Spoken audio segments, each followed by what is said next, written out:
इसलिए गंगा जी पर पुण्य कर्म किया जाए तो 100 गुना फल देता है।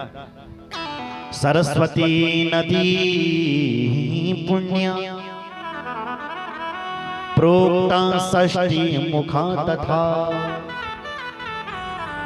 सरस्वती नदी षष्ठी मुखा 60 मुखों वाली गुप्त बहती, ये भी सरस्वती नदी, ये भी एक गंगा का नाम है ज्ञान। सौनभद्रा 10 मुखा पुण्याभीष्ट फल प्रदा। चतुर्विंश मुखा पुण्य नर्मदा च महानदी।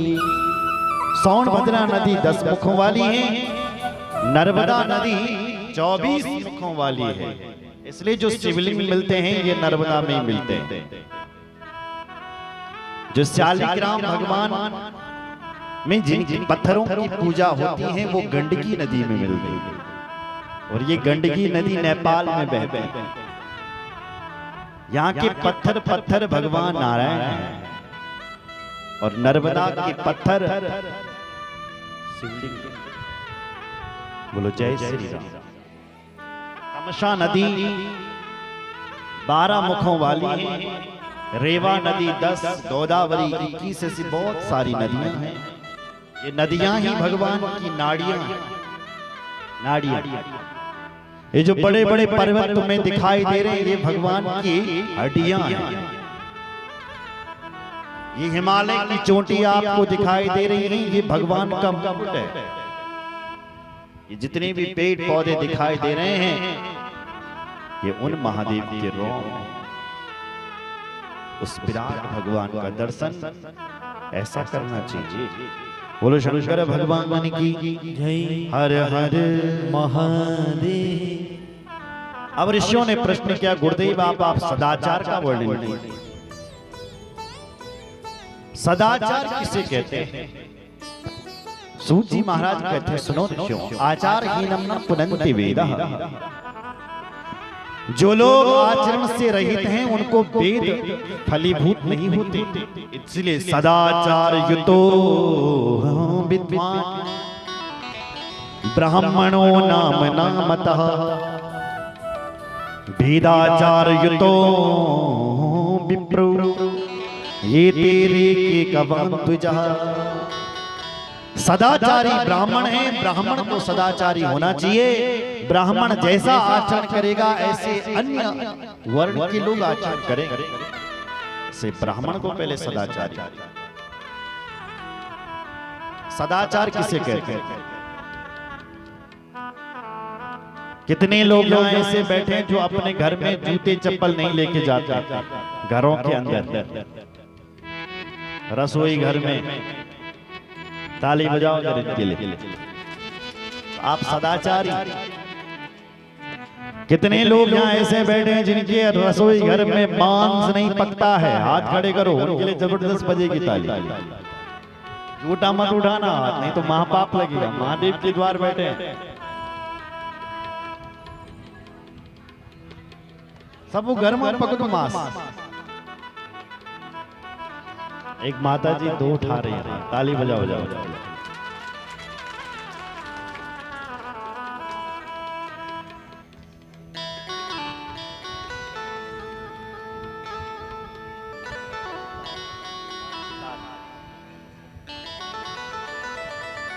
बोलो जय श्री राम। हमारी रसोई घर को अन्नपूर्णा कहा गया है। क्या कहा गया है? अन्नपूर्णा माँ का घर। और अन्नपूर्णा माँ के घर में यानी भगवान के घर में जो तुम्हें भोजन देता है उसके घर में तुम मांस ले जा रहे हो। मेरी माँ हमारे जीवन यदि आप लोग यदि जीवित हो तो किसमें हो? अन्न में, क्योंकि कलयुग में हमारे प्राण यदि जीवित हैं तो अन्न में है। शास्त्रों में लिखा गया अन्न मात्रैक जीवनः, हमारा जीवन अन्न में है। और ऐसे पवित्र रसोई घर में आप मांस पका रहे हो।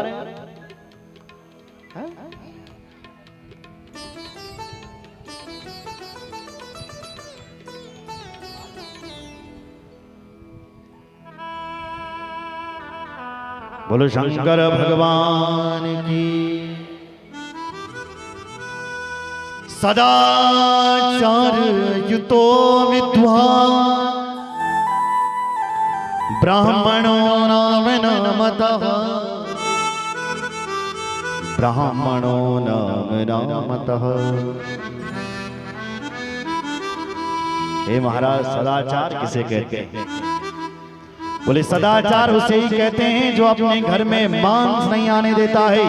अरे जब कोई किसी पवित्र आत्मा की अंत्येष्टि करने के लिए जाता है ना, तो सच बताना तुम कितनी बार नहाते हो? 2 बार नहाते हो, कपड़े भी बदलते हो, गंगा जल भी पीते हो, पर जब तुम अपने ही घर में जब मुर्दा पका रहे हो तब तुमसे पूछ लिया जाए फिर तुम क्यों नहीं नहाते हो? बोलो। हमारे यहाँ कोई मर जाता है तो हम उसको मुर्दा कहते हैं, जब उसको जला करके आते हैं तो खूब नहाता है। जब तू अपने ही घर में जब मुर्दा पका रहा है और जब उसको खा रहा है तब तुझसे पूछ लिया जाए, ए मनुष्य, अब तेरा संस्कार कहाँ गए? कहाँ गए तेरे विचार? कहाँ गए तेरे संस्कार?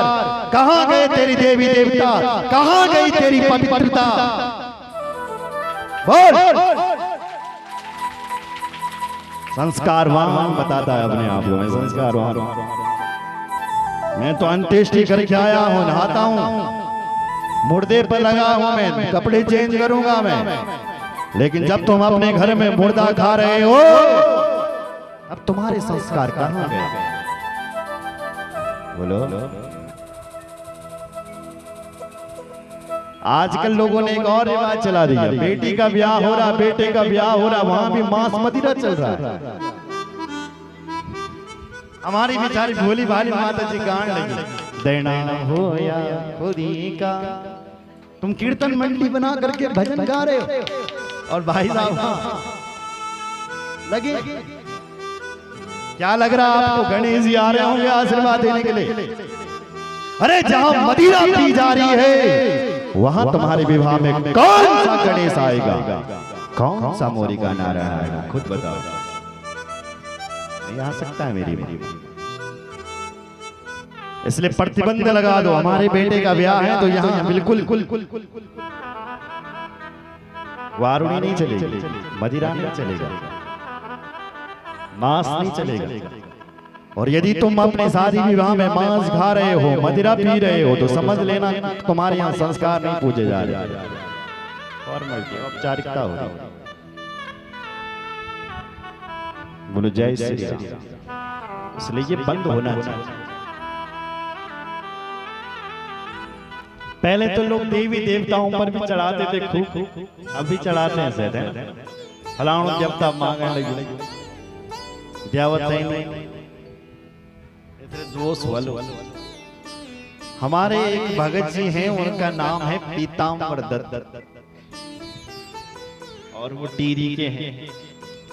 उन्होंने कहा, बोले महाराज हमारे नागराजा मंदिर में हमेशा बकरा कटता था, बहुत बुजुर्ग व्यक्ति है, लेकिन मेरे को बहुत पीड़ा होती थी। लेकिन मैं एक दिन गया और मैंने अपनी गर्दन ले गई कि जी तुम यहाँ बकरे को काटोगे तो मेरी गर्दन भी काटनी पड़ेगी। और मैं खड़ा हो गया, मैंने विरोध किया और उसी दिन से वहां बकरा कटना बंद हो गया। किसी का खून पी करके कौन सा देवता खुश होता मुझे नहीं पता, गलत भ्रम है तुम्हारा ये। और ये भ्रम किसने चलाया है? तांत्रिक लोगों ने। कौन से तांत्रिक? हमारे यहाँ एक पुस्तक आती है इंद्रजाल तंत्र विद्या की, उसमें यदि किसी तांत्रिक को यदि कोई विद्या सिद्ध करनी है तो वहां खून चढ़ाया जाता है। पर खून चढ़ाओ तो बकरे का खून नहीं चढ़ाना चाहिए, अपना अंगूठा काटो और चढ़ा खून, यदि तुझे सिद्ध करना है। पर उस तांत्रिक ने क्या किया, अपना अंगूठा तो बचाते रहे, निर्जीव पशु की बलि दे दी। बेचारा भोले भाला बकरे का बलि काट। और फिर लोगों को तब से परंपरा चला, वो लोगों को डरा करके धमका करके जबरदस्त अब दे नहीं पड़े, नहीं दोगे तो 200। मुझे नहीं लगता है। हमारे शास्त्र तो कहते हैं परोक्ष पादो वेदो हम बारा नाम। भगवान कहते हैं कि तुम्हारे पैर से भी कोई चींटी मर रही है तो उसको भी मत मारो। दृष्टि उठा करके चलो, पैर से भी कोई चींटी मरती है तो उसको भी मत मारो। क्या वेद शास्त्र ये कहेंगे कि तुम बकरा मारो, खून की नदी बहा? नहीं। अगर काटना ही है, फेंकना ही है तो अपने गलत विचारों को काट सात्विक बन जाओ। बोलो जय श्री राम।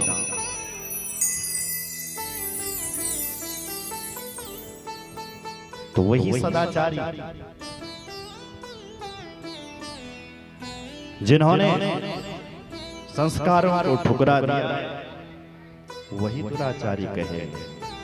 बोलो शंकर भगवान की जय, रामचंद्र भगवान की जय।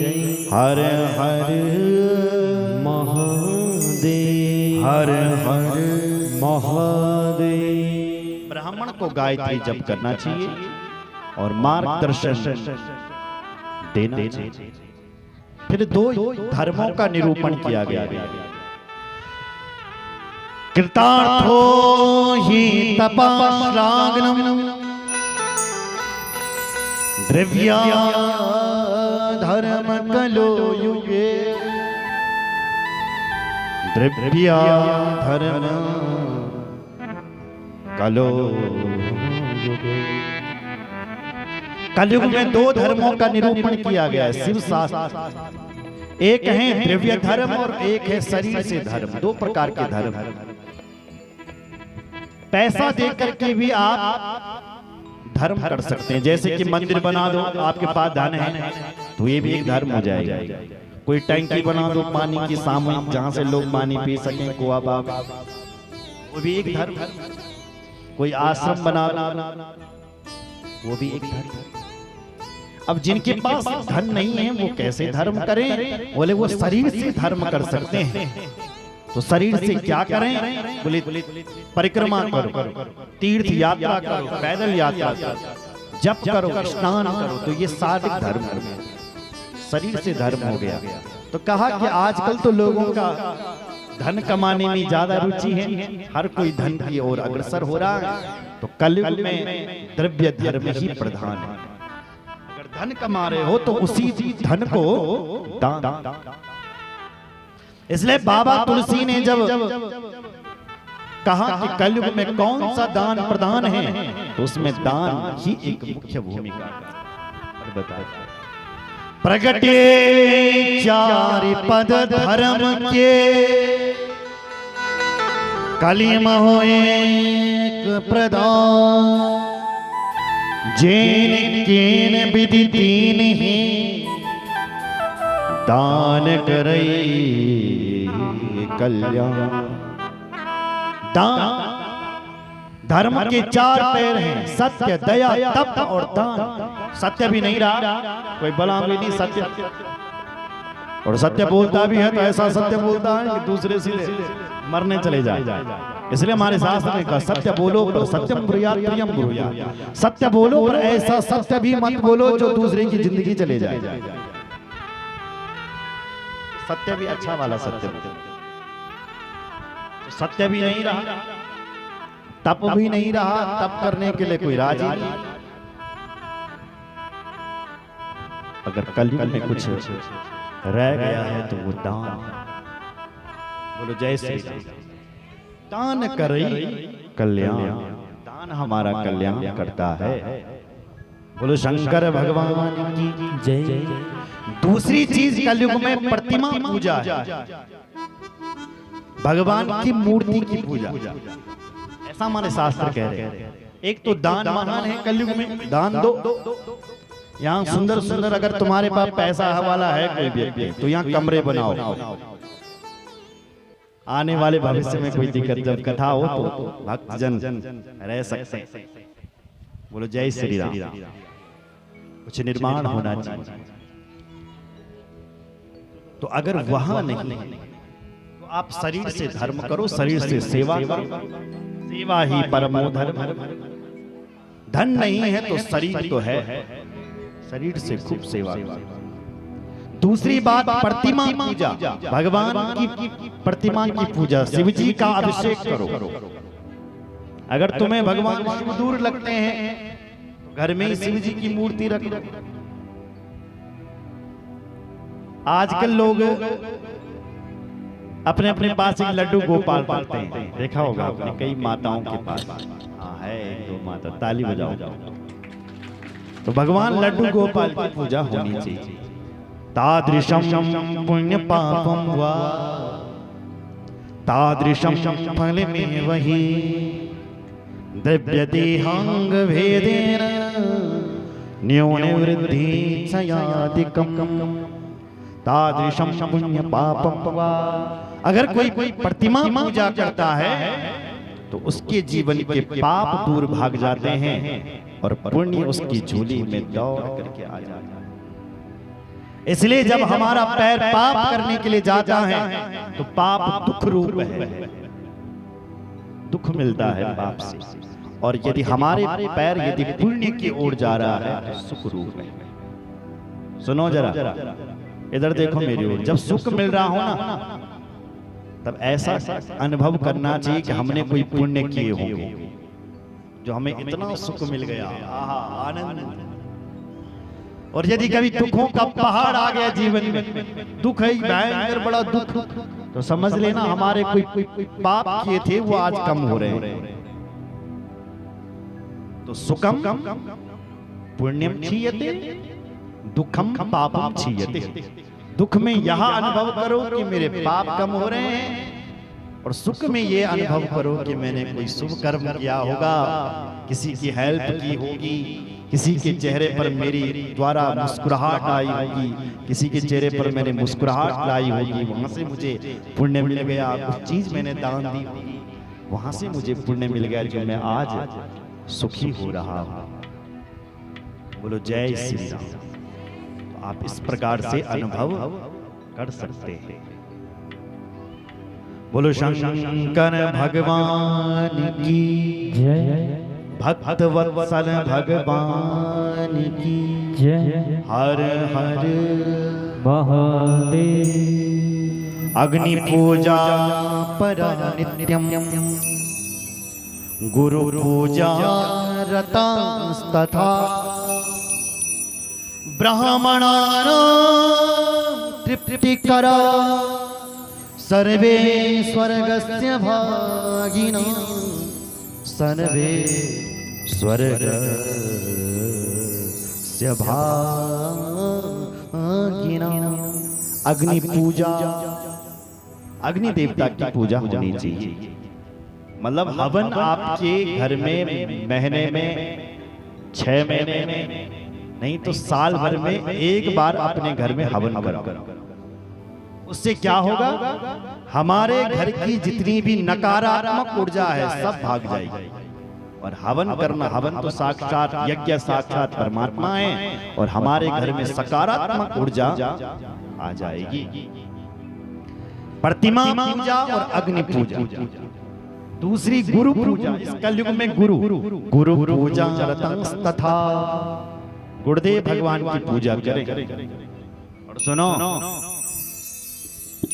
अगर आप किसी में श्रद्धा नहीं है तो आप भोले बाबा को अपना गुरु बना सकते हैं। भोले बाबा से बड़ा गुरु कौन हो सकता? सदगुरु है। तो शंकर जी को आप अपना गुरु बना सकते हैं। ब्राह्मणानां तृप्तिकरा सर्वे स्वर्गस्य भागिनः सर्वे स्वर्गस्य भागिनः। ब्राह्मणानां तृप्तिकरा, ब्राह्मणों को भोजन, देखो ब्राह्मण को भोजन अति प्रिय होता है। और ये बात भागवत में लिखी हुई है। भागवत माना जाना ग्रंथ है। भगवान स्वयं कहते हैं कि मैं ब्राह्मण के मुख से जितना तृप्त होता हूं उतना तृप्त मैं तुम्हारी पूजा करने से और हवन करने से नहीं होता। श्रीमद् भागवत कह रहा है, ना हम तथा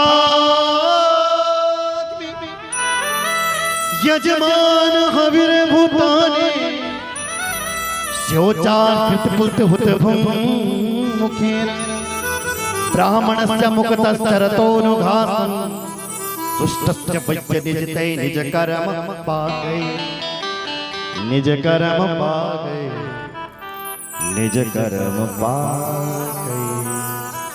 ब्राह्मणस्य मुखतश्चरतोऽनुघासन्, भगवान के दो मुख हैं, एक मुख अग्नि है और एक मुख ब्राह्मण है, और दोनों मुखों से भगवान पाता है। अग्नि में स्वाहा, ब्राह्मण के मुख में आहा। अरे ब्राह्मण जब तुम्हारे घर में जब भोजन करता है और जब ब्राह्मण देवता जब डकार लेता है तो भगवान कहते हैं उस डकार से मैं खुश हो जाता हूँ भाई। ब्राह्मण के मुख में जब घी का परांठा जाता है और जब वो डकार लेता है ना, उस डकार से मैं प्रसन्न हो जाता हूँ। देवी भागवत में लिखा गया है, यदि कोई श्राद्ध पक्ष में अपने घर में एक ब्राह्मण को भोजन करवाता है तो उसको 1100 ब्राह्मणों का भोजन करवाने का पुण्य मिल जाता है। श्राद्ध पक्ष में साधारण ब्राह्मण भी ब्याह समान हो जाते हैं। बोलो जय श्री राम। तो औरों की तो कहने क्या, साधारण साधारण ब्राह्मण किसे कहते हैं? ध्यान से सुनो, थोड़ा समझने वाली बात है। ब्राह्मण और ब्राह्मणी से जिसका जन्म हुआ साधारण ब्राह्मण। जिस ब्राह्मण का यज्ञोपवीत जनेऊ संस्कार विधिवत होता है उसको तुज कहा गया है। दूसरा नाम पड़ जाता है ब्राह्मण का, तुज संस्कार हो, तुज तुज जते। और हमारे तो आज भी संस्कृत विद्यालयों में जब तक नया बच्चे को, जब तक उसको गायत्री मंत्र की दीक्षा नहीं दी, यज्ञोपवीत संस्कार नहीं हुआ उसका, वो तुझ नहीं बनाया, तब तक उसको वेद शास्त्र नहीं पढ़ाए जाए। खड़ा रहे तब तक, लटका रहे। जब जुलाई में एडमिशन तो अभी हो गए अप्रैल में, लेकिन जुलाई तक वो लटका है, कोई भी विषय नहीं, ब्रह्म विद्या नहीं पढ़ाई जाएगी। लेकिन जब उसका यज्ञोपवीत संस्कार हो जाता है फिर उसको तुझ नाम दे दिया जाता है और फिर उसको ब्रह्म विद्या पढ़ाने के लिए अग्रसर किया जाता है। और जब वो वेद और शास्त्रों को पढ़ जाता है तब उसका तीसरा नाम पड़ जाता है और वो नाम है विप्र। मतलब वेदों को जानने वाला। बोलो जय श्री राम। तो कहने का भाव मेरा ये था कि ब्राह्मण को भगवान को अति प्रिय। अगर कोई अग्नि पूजा करता है, गुरु पूजा करता है, ब्राह्मणों को तृप्त करवाता है, तो आगे लिखा सर्वे स्वर्गस्य भागिना, उसकी 21 पीढ़ियां सब स्वर्ग तक चले जाती है बिना पूछे। सर्वे स्वर्गस्य भागिना भागिना, सर्वे स्वर्गस्य भागिना। बोलो शंकर भगवान की जय, उमापति महादेव की जय। हर हर महादेव, हर हर महादेव महादेव। तो आगे 12 का निरूपण किया गया है कि 12 का क्या फल है, सोमवार का क्या, मंगल का क्या, बुध का क्या, बृहस्पति का क्या, कौन से बार के स्वामी कौन है, इसका निरूपण किया गया है। तो उससे पहले एक भजन करेंगे, उसके बाद आगे की बहुत सारी कथाएं हैं उनका हम आनंद लेंगे।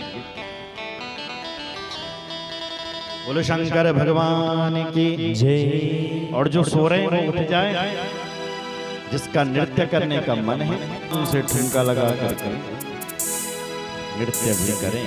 आइए।